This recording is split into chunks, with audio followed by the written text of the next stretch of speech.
Good afternoon, everyone, and welcome to Beyond the Headlines. Today, we take a closer look at the stories shaping our communities and our future, going past the surface and into the context and impact and the conversations that matter.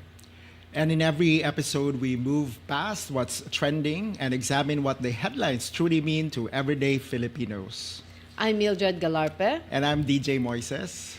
Today's conversation, DJ, looks at the Mactan-Cebu International Airport's challenges and opportunities, focusing on passenger and employee safety while keeping up the growing air traffic through ongoing infrastructure upgrades. And joining us today is the General Manager of Mactan-Cebu International Airport Authority. We have Mr. Julius Jayjay Neri Jr. Good afternoon, sir. Good afternoon, Sir Jay. Good afternoon, everyone. Good afternoon, Mildred and DJ. I'm very happy to be here, and I am ready to answer all your questions.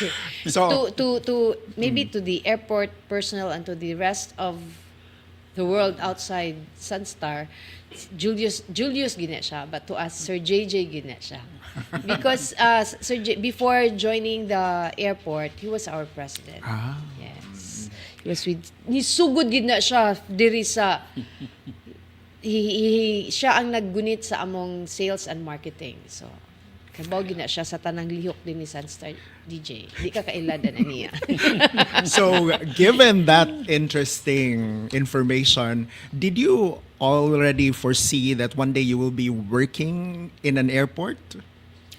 You know, to be honest, I never imagined myself working for the airport, and I never also planned to work for the airport. Although from when I was a small child, I was also always interested in airplanes, and I wanted to become a pilot. That did not materialize, so I instead became a radio control airplane pilot. And I think he and Pio Yes. won competitions. Yes. Very interesting career path then, no? Media and, then aviation. And I think it was not siguro bata pa ka Sir Jay duwa kag airplane, because I can very well remember dili na kagamay ato, but you naagid siya won the entire airport. And animated gud kay siyang nag-set up of everything. So na nagidihang na siya gugma sa airplanes maybe. So just a curious question, at least from what you know ba, Okay. was there any interesting item, no, that passed through security, at least during your watch? Well, you know, there's a list of items that are prohibited. So I have, for example, relatives, aunts from abroad who always complain because they get stopped at airports bringing a very small pair of scissors. Obviously, that is not allowed, no? But that is not very strange. The strangest thing that I found out is prohibited on airplanes or in your check-in luggage is to bring vinegar. If vinegar is found in your luggage, it's going to be confiscated. Why? That's exactly how I reacted first. What happened, what I was told was that, I don't know, some years ago, a pilot complained and said that vinegar could break in your luggage, spill in the cargo hold, and cause the airplane to rust. Strange. Because Okay. right now airplanes are made of aluminum, carbon fiber, not anymore the old galvanized iron.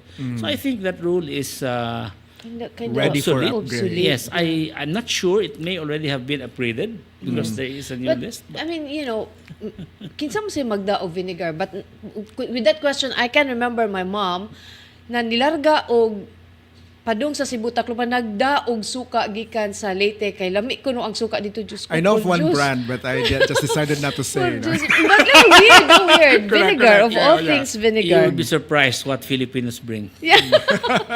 Oh my God. That's all I can say. Tinood na. Ni magdaog some relatives had gikan din sa Pilipinas, nilarga sa Amerika, nakalusot ang chorizo o unsa pa to dito. Pag abot sa Amerika, pack wa na da gikaon na lang dito nga luto gikaon na lang dito gid para di malabay. But anyway, let's proceed. I'm very interested on mga infrastructure developments sa airport, especially with the second parallel runway enhance operational. I mean, how will the second parallel runway enhance operational resilience and capacity, especially as the main runway undergoes? Is it a year-long? Okay, let's talk about the runway, Yes, both yes, runways, both runways. just to be able to give some sort of perspective and to let the public understand what is going on. A runway is used multiple times a day with planes weighing several hundred tons landing and slamming down. As such, the runway always, needs to be maintained. The planes landing, taxiing, etc., they do cause damage, and the runways need to be maintained constantly. It is not uncommon for runways around the world, even from the best, biggest, busiest airports, to have regular closures, sometimes every day, sometimes once or twice a week for a few hours, just to patch up things that have gone wrong. So our main runway, runways generally need to be overlaid with new asphalt every 5 to 7 years. So our main runway was last overlaid in 2018. That's past 5 years. We are now, already. yes, we're now 2025. You might say, well, we passed a pandemic with very few flights, so why was the runway damaged? Our runway also, when it was overlaid, 2018 was a time when tourism was booming. Okay, and the plan was to finish the overlay of the runway in 21 working days with 8 hours a day closure. That was an almost impossible task. At that time, I was not the GM yet. I was on the board. And what I know was that to be able to finish it on time, the former GM had to get several contractors, each to work on a portion of the runway. 2 days after the project started, our airlines here complained to the DOTR, to then Secretary Art Tugade, Yes. and said that, the 8-hour closure is too long. Our planes cannot land, it will cause delays, this and that. So Secretary Tugade came over, inspected, did a dialogue with us and with the airlines, and concluded that, okay, let's speed things up a bit. Let's close the runway for 6 hours a day instead of 8. But let's still finish the project in 21 days. So more contractors then? No, we just had to work faster. So what happened is that, the work had to go on, whether or not there was rain. So maybe in some areas, the curing time was not as it should have been. Yeah. Yes. So the runway naturally deteriorated, especially as our flights increased.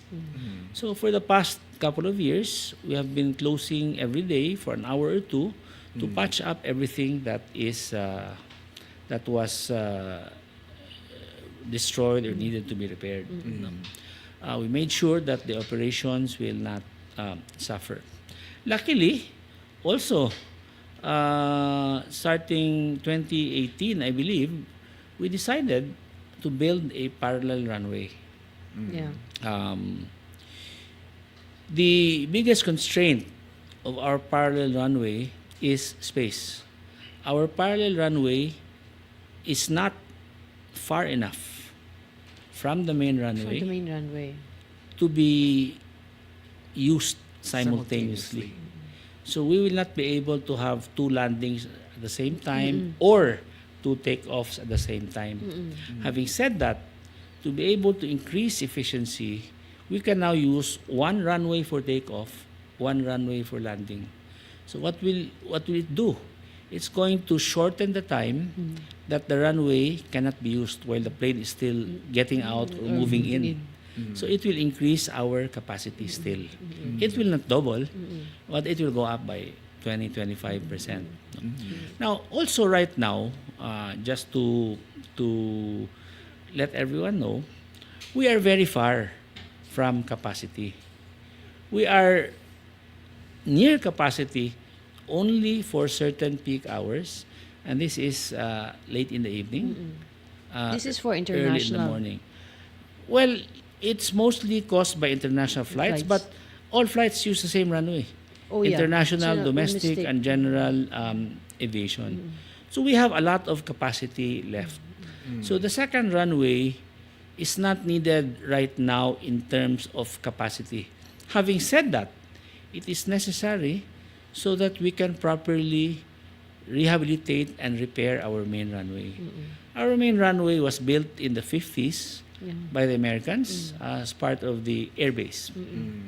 To my knowledge, since it was built, it has never been repaired and rehabilitated. It has only been overlaid. Okay? So, clarify to, Sir Jay, kung ang overlaid mo tong ato lang Sa pawan o sa aspato. pawan ug aspato, Yes. but wag gina nato siya gi-repair like bag-o gyud nga. Well, dili man bag-o. Kung bag-o, you're building a new runway. Yeah, but diba? kanang atog yung gi-scrape off Well, or no, we still don't scrape off. What we did now, we actually asked the help of the Americans, to, I don't know what they call it, but to dig under the surface of the runway and to see what is the condition of the foundation of the underneath. foundation. Oh. Yes. So if there's anything wrong, it will be repaired. In the portions where there's nothing wrong, we will just overlay. Overlay. So that's what we are doing right now. So we did allocate a total of 1 year for the project, but we are aiming to finish it in less than a year. So why did we target 1 year? If there's anything underneath that needs to be repaired, we have time to repair. If there are any natural calamities, Yeah. storms, rain, Within that whatever, period. yes, we have time Yes. to properly make Cure. sure everything will cure, and be up to the best standard. So right now, we have been repairing the main runway and closing it for 8 hours a day. So from 3:30 in the morning to 11:30 in the morning, if you are leaving or landing in Mactan, you're using the new runway. The rest of the time, you're using the main runway. Main runway. Yes. It's good, no, na kanang that's a good perspective to have, especially for the general public, that we're still Kaya not. makita ra ba Oh. komentar o nakita ra ba gyud din na not knowing unsay how Correct. difficult operations are. So I'm just curious, no, because we are still not to the capacity. Kanang how many international destinations, no, do we have direct flights na these days? Well, the number is always changing, but we fly to almost 20 countries, and this includes, of course, Asia, the U.S. Through United Airlines via Japan, and we have direct flights to Europe as well, Dubai through Emirates, Doha through Qatar. Are there any destinations in the horizon? Okay, so our most recent destinations that we started recently, I think everyone's aware, United Airlines started flying here via Narita.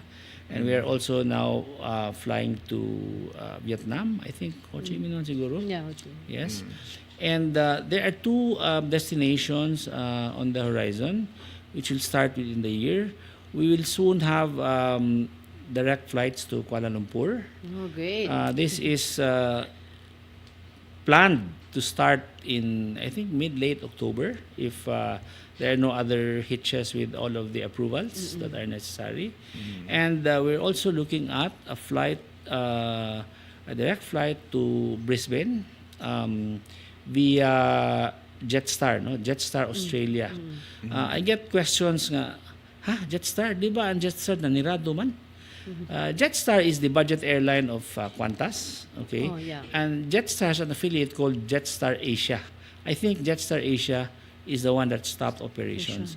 But it is Jetstar Australia who will be flying here. Flying in. Okay. Yes. So what's the role, for the benefit of our viewers, what's the role of MCIA in terms of influencing the airlines, no, to have more direct flights coming from Cebu? Okay. Uh, the way we're set up, MCIAA is a government-owned and controlled corporation, and we are the Mactan-Cebu International Airport Authority. So we are the authority, and the airport is called the Mactan-Cebu International Airport. The airport or the terminal has been given away as a concession. Has been not given away. Has been we granted a concession. Granted, yes. Granted a concession to initially to GMR Megawide, which has now been bought out by the Aboitiz Cebu Airport Corporation group. So, as such, the Aboitiz group is in charge of everything inside the terminal, which includes all the concession stores inside, etc. While the MCIAA is in charge of the airside, which includes the runway, the taxiway, everything that is outside the terminal, as well as the general aviation area. But the MCIAA is overall in charge of the whole airport. We regulate the Aboitiz group in running the airport. So we are also very invested in making sure that we get a lot of international flights, and we are the ones who give several approvals. So For airlines coming in. yes, so we have been working very closely together before with GMR Megawide and now with the Aboitiz Cebu Airport Corporation to ensure that there is a growth in our destinations as well as airlines flying abroad. We attend events. There's an event called Roots Asia and Roots World, where all the airports, airlines, tourism bodies meet and talk about new routes and destinations. And this has been a very good source for our new flights. I think ang airport, Sir Jay, has been awarded a lot of times upgrades po katong was it Skytrax? Or We have ano?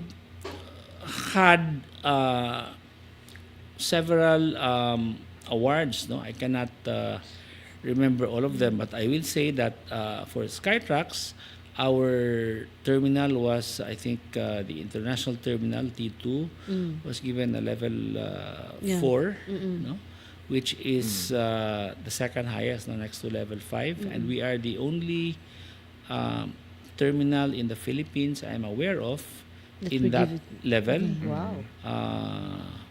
So that is very very important. We also were awarded for 2024 Best Airport in the 5 to 15 million passenger category by Airports Council International. And we will be receiving that award next month. So that means with all these awards, we're really doing good. Yes, yes, So, yes. kanang, with that, Sir Jay, how is MCIAA working with Cebu's tourism and business sectors to make the airport a stronger driver for regional growth? Kay like, kuan magid kayo, murag Cebu, ma-shipping or diri sa airport, center hub man gyud ta. Well, the airport, to me, can never be an island. It is always, it's like a small city, diba? It's a community. So, it's an ecosystem. So, you need cooperation, not only inside the airport, but also outside. So, in the airport alone, for example, aside from the Aboitiz group, we work together with various government agencies, including the Bureau of Immigration, the Bureau of Customs, the Bureau of Quarantine, Department of Tourism. Health, Airport Department Police. of Tourism. We have our own airport police. We also work with a PNP. So, daghan kaayo. Daghan jud kaayo. And everybody must do their part, no? So my management philosophy is that we have to collaborate, okay, and we have to help each other and support each other. So that's the only way we can be Pero successful. unsay role sa MCIA? Kay let's say for example, na mga problema but it involves other government agencies, the police for example or the immigration. Ang mindset magud sa mga tao kay ang airport magud it's not because they all think na ang airport na so unsay do you have control or management or unsa over this? That is a reality that we deal with every day. So, for example, if luggage is lost, and it happens, and it's lost not in Cebu or somewhere else, then of course they complain to the airport authority, and we're the ones who need to, answer. But it's not our It's the fault. airline. Yeah. So we just help in tracing, and we facilitate. We make sure that all of these issues are addressed right away.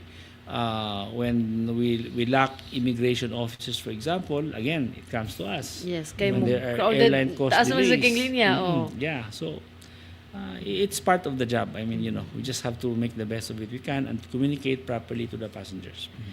But how are we pre-pandemic and now? Like are we catching up to our Okay, pandemic?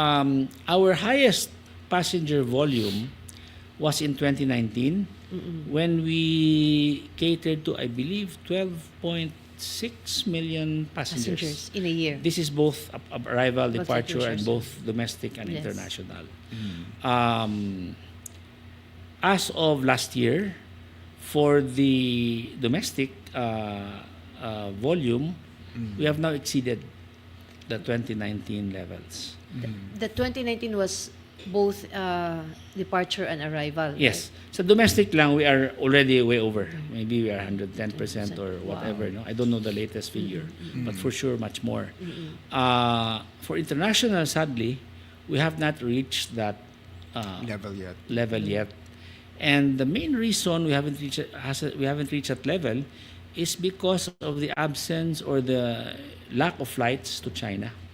Pre-pandemic, we were getting our number one arrivals were the Koreans, no? Yes. And number two were the Chinese. So right now, the Koreans are still number one, but the Chinese have not come back. There's only one airline catering to Which is to China Chinese, Eastern. China Eastern only flies to Shanghai. It's not even every day. Yes. Why, sir? Well, one of the reasons that you can see is that I think in the past, the Chinese were given visa-free access for a week Oh. here. By the Philippine government. Yes. Okay. That is not the case anymore now. How about for the Koreans? They're still number one, but is the volume already back? Okay. The volume of Koreans, they were back last year. I said were because recently there has been a slight decrease in Korean arrivals, but again, it's slowly starting to come back up. So the decrease was caused by two factors. One was the rise of the airport in Bohol. No? So Yeah. They can go direct. in the past, yes, the Koreans would come here, stay in Cebu, go to Bohol, come back. But now, even Bohol has also suffered a decrease. No? And the other reason was, if you remember early this year, there was an accident in Korea sa Jeju Air. Yes. So after that, Jeju Air decreased the number of flights. But just recently, they again added a flight. Yes. So it's always dynamic. It's never static. And also, the way the airlines operate, they operate in seasons every 3 months. So for winter season, they have more flights. For this season, they will decrease and so forth and so on. Ang Bohol Airport is managed separately. What do you mean by yes? Yes. Dili siya under sa Mactan. Like No, they have their own. Mactan, the MCIAA, we are tasked to run, operate, manage all airports in the province of Cebu. So Bohol is different. Bohol was also recently privatized, and it's also the Aboitiz Group who got the contract to run Bohol. Okay. This is the one in Panglao, sir, no? Yes, Panglao. Okay. the airport is really gaining a lot of positive reviews, no? Especially also that is validated by awards, no, that the airport has been receiving. Are there any amenities or infrastructure that the public can also anticipate in the future to sustain the momentum? Okay, very good question. No? So, before we talk about the amenities that the future holds, no, let us first allow me first to talk a little bit about the standards that we keep in the Mactan-Cebu International Airport. So, as I mentioned earlier, the airport terminal is run by the Aboitiz Group, but the MCIAA is the regulator. So we regulate about 24 different parameters which we monitor on a daily basis. These include, just to name a few, the temperature inside the terminal. Temperature inside the terminal must be between 22 to 25 degrees only, not Not cooler, too cold, not too hot. warmer. Yeah. So, for Yeah, I example, noticed that. for example, early last year, in the summer months of last year, March, April, it was very hot. There was some sort of heat wave, and the standard could not be met. So the moment we monitored that, we talked to Aboitiz, and they had to add 80 tons of aircon capacity. Wow. So it took a few months, but it was added, and now we are okay. Of course, sometimes aircons are being repaired, maintained, so there are the usual fluctuations. But that's one.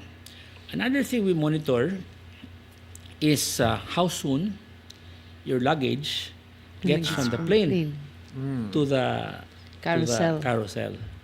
So, for example, for international flights, no, there is a different standard for business class and economy. Because una magyud na ang business class. no? So the first bag must be out, I think, within 15 minutes.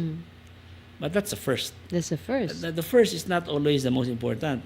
Usually the most important is the It's last. Diba? So the last, I believe, is 45 minutes for economy. So there are these standards that we monitor.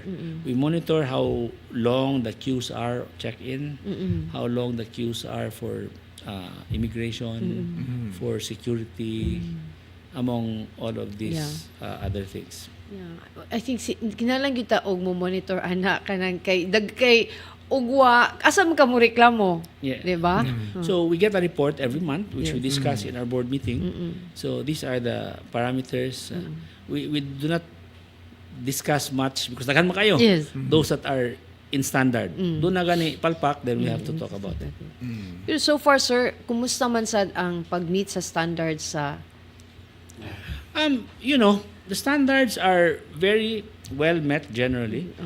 Excuse me. But of course, there are hitches. For example, an escalator breaks down, and then there's a part needed. Uy, wala stock. It's abroad. yeah. So we have to maybe divert, close that escalator and divert, no? So there's this time, this area is too warm because the aircon broke down. So maybe we will not use that gate. We manage it, no? Because the emphasis really is on passenger experience. Number one is really safety. Second is passenger experience. No? So that is really what we try to do. Very little things. For example, let me just tell you, if you notice when you arrive in Mactan, when you go to the baggage area, baggage carousel area, you see the carts, baggage carts pre-positioned. Yes. Okay. Part. This was a result of a time and motion study done before. And what it said was just doing that will save 15 minutes of your time. From the time you get down the plane to the time you're waiting for a taxi. Yeah, so kung bitaw dito kaysa mo pay pag-adto nila dako tinuod na. Yeah.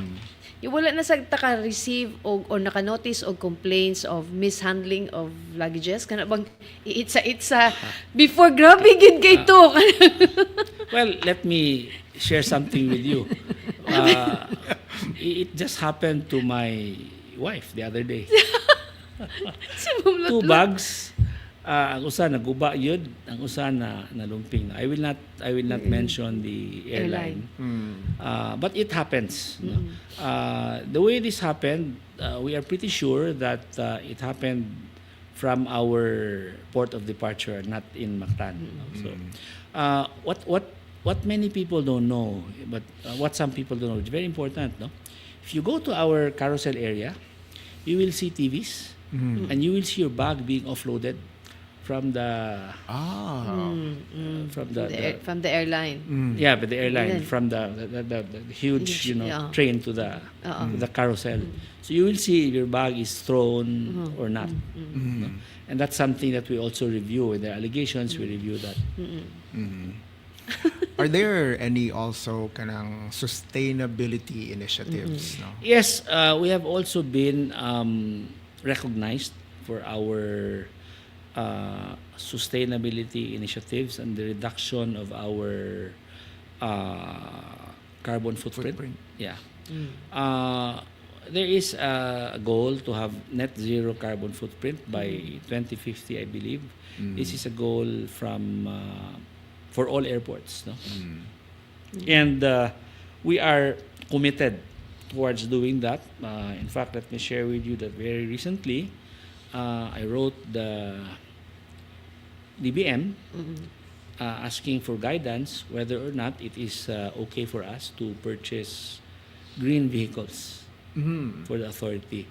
And I'm happy to say that we got approval, of course, as long as we don't violate any of the regular Purchase protocols procurement, for procurement. No? no. So, and as long as the prices are in line with all of the others. Green vehicles will be used for Well, you know, we ask permission for the authorities' These vehicles. vehicles. Ah, so that okay. if we buy in the future buses or whatever, Whatever. we can now go into to the hybrids or hybrids. electrics, Yeah, it's number true. one. Yes. Also, we are looking at, we have encouraged our stakeholders to start using green vehicles. And I'd like to share that Cebu Pacific has been at the forefront of that. Yes, yes. There are now green vehicles to service their airplanes, their aircraft, and we are hoping to slowly transition towards greener vehicles as we move to reduce our carbon footprint.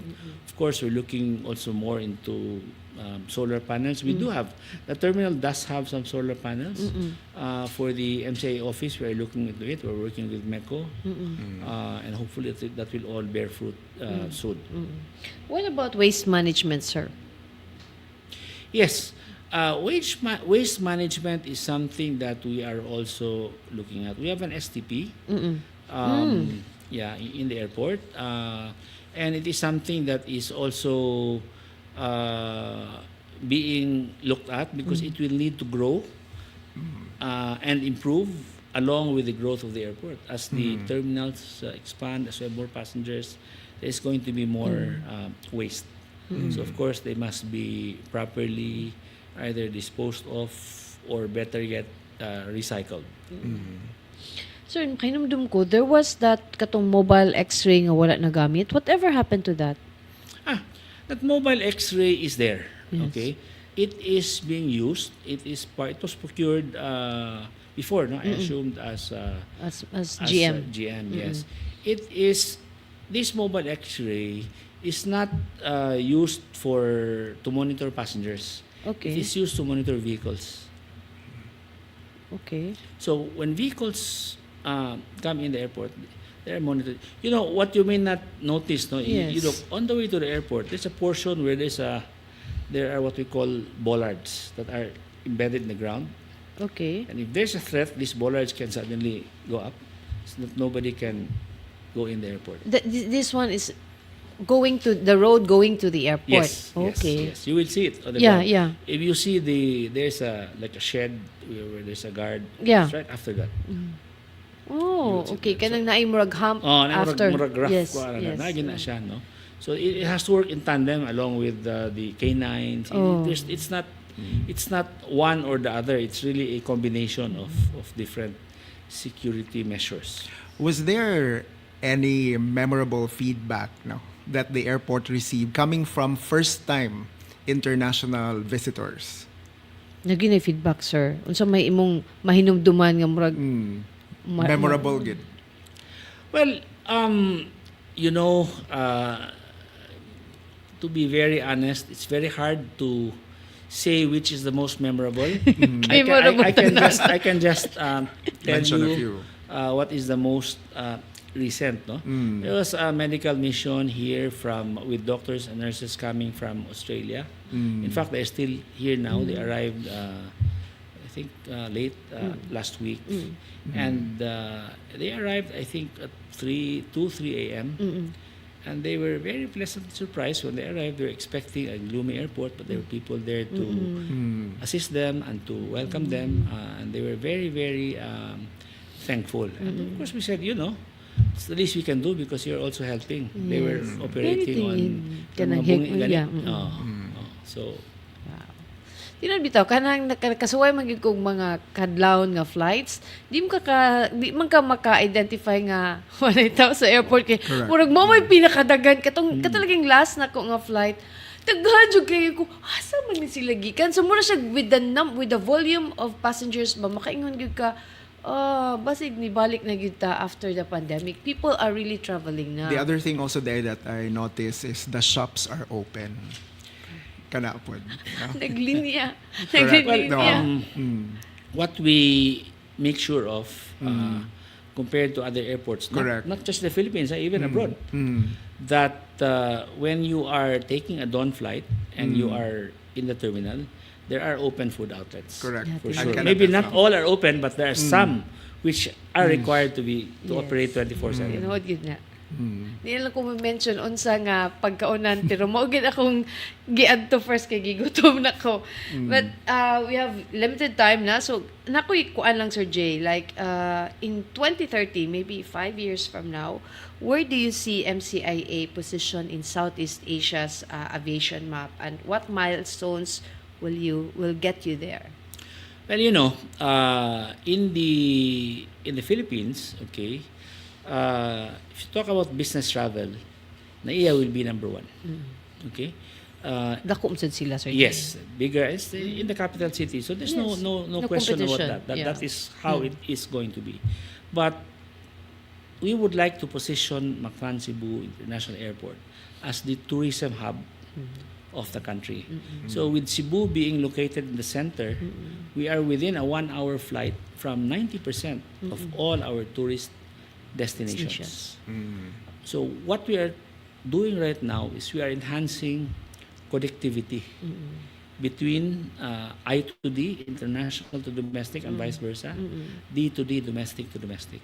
So, for example, if you take a Cebu Pacific flight from Hong Kong to Cebu, and your destination is Siargao, then when you come out of the plane, you don't have to get your luggage and go out. You just connect seamlessly.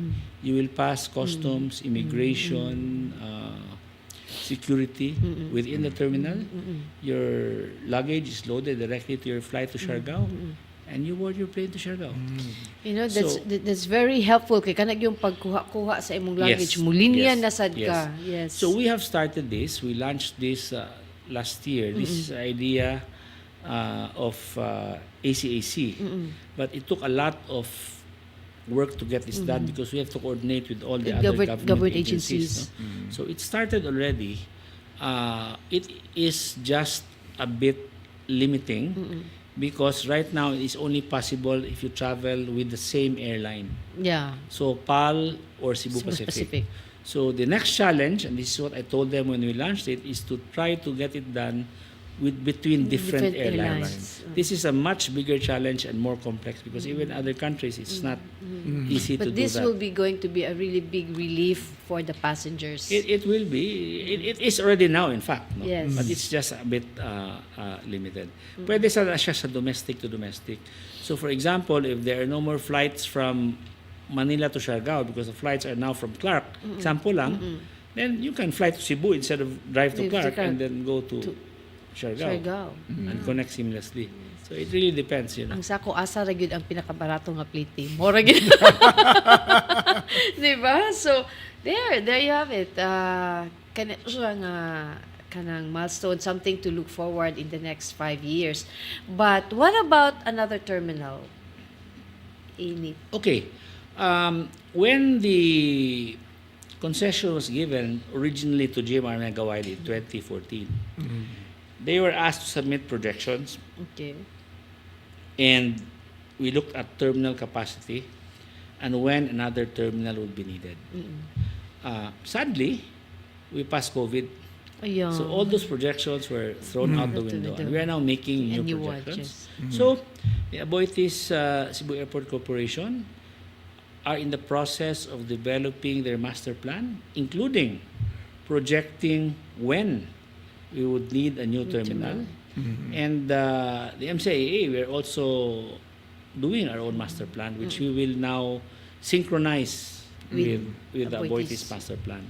So the answer is yes, we will plan to build a new terminal sometime in the future. When, I cannot give an exact date. But I can assure everybody that right now we still have a lot of excess capacity, both in terms of the terminal and in terms of the runway. I think the most important thing right now is to maximize and to use the best tools and technology possible to be able to enhance passenger experience Yes. and increase capacity within our existing infrastructure Infrastructure. facilities. But for now, ang sigurado, napatay daghang enough Capacity. capacity. Napa yun. Kailangan tagtao, Yes. kailangan tag better technology, but yes, the capacity is there. Yeah. Before even thinking of a Of- Terminal 3, right? But it's nice. Kung nanay Terminal 3, that means grabe na kita. Ang traffic. Traffic, yeah. So, with that, Sir Jay, before they may close, Sir Jay, any opportunities imong nakita for MCIA at the same time challenges? Okay. Well, both an opportunity and a And a challenge is that we are getting a lot of interest to enhance the facilities in our airport. I said the airport's an ecosystem. You want more planes to come, you better have a maintenance and repair facility. Diba? So that ang aeroplano, landing din pwede ma-service. You better have pilots being developed. So we have flying schools. You better have mechanics being developed. Yeah, very So important. it's really a whole Ecosystem. ecosystem, no? And the thing in Mactan is that, Mactan, mahal na kang yuta. Yes. Space is limited. Yes. So how do we manage, this growth? So we are developing airports in cooperation with the province of Cebu. We are developing airports in Bantayan and in Camotes, no? Okay. So I have spoken already to Governor Pambare Cuatro about how we need to help each other to enhance, no? The Ang Bantayan is naana, airports. Sir Jay, but is Camotes naana? Camotes, all we have in Camotes right now is a landing strip, Okay. but it has now been, what is the term? Acknowledged internationally. Doon na yung runway code. Okay. That's one It's step. very important, the Yes, runway code. yes. Oo. Bantayan is there already. It is a small terminal. We are currently in the process of expanding the runway. The main challenge that we have with both airports, Bantayan and Camotes. both airports are tie up between the MCIAA and the province of Cebu. So we are on province-owned land. So the province actually are partner in both airports. No? The problem is, again, good problem to have. The land allocated so far is too small. We cannot expand. Yeah. So I have asked the help of Governor Pam to please But these are acquire government more land. or private land ni ang i-expand na to. Government land, Government province of land. Cebu. Land. So mo invest ra ang province more in terms of Well, land in terms acquisition. of land, they will acquire, Yes, and then yes. MCA will also invest in terms of the facilities. And That's nice. Kay, Camotes is also one great island to visit. Yes. Nanay direct flight dito. Why not? So with that, Sir Jay, thank you for your time. Thank you for joining us this afternoon. Napakailas nga ihirit. None. Okay. So But actually, it's a very interesting conversation about how the airport works More and siyang how Airport 101, no? correct and how it's giving Cebu and the Philippines a positive impression to the international community. Well, thank you very much, everyone. I hope that this little session made people understand better how the airport works. The airport, like any ecosystem, is never without any problems. There are problems, there are challenges. We just have to do our best to solve them. We always ask for the public's patience and understanding if they encounter any problems, whether or not they are the fault of the authority. We are committed to really making sure that we will be one of the drivers of the tourism industry, as well as the economy of Cebu and of the Philippines. And in the future, if you have any other questions, I'd be glad to answer them. Og tuod man na agyoy nihirit sa atong audience og nangutana gyud. Okay. Kanus-a i-restore ang from-to flight sa Bantayan? Okay. The flights to and from Bantayan, okay, were done by a cooperative, which is the biggest cooperative in the Philippines. They're the ones who operate it through their tourism business. No? So they stopped sometime, I think, couple of months ago. We have now been talking to them again to resume the flights. The flights were challenging in terms of sustainability because of the price point was very low. But So the we- passenger volume. it was always full because one-way tickets were sold at 800 pesos one way. It will cost you 800 pesos to take a bus from here to Bantayan. So, you know, But bus to Bantayan is like 4 Longer. hours? yes. But it's just how... Niana lang ang aeroplano. To be able to keep the cost down, the flights were flown out of the general aviation area. So we would like it now to be flown eventually from the terminal to really have connectivity. So that will incur additional costs, etc. But we're committed to there being flights and it being more regular. So we are working on that. I have no definite time frame, but I am really hoping that we will have that back within the year. So, Frank Daniel, that's your question nga natubag na. Basig na ni plano si Frank na mo biyahig Bantayan. So with that, thank you very much, Sir Jay. That wraps up this edition of Beyond the Headlines. We hope today's discussion and conversation help you shed light on the bigger picture behind the story. And once again, we would like to thank our guest for today. We have the General Manager of Mactan-Cebu International Airport Authority, Mr. Julius Jayjay Neri Jr., for helping us connect the dots in ways that matter. I'm Mildred Galarpe. And I'm DJ Moises. Thank you and good afternoon.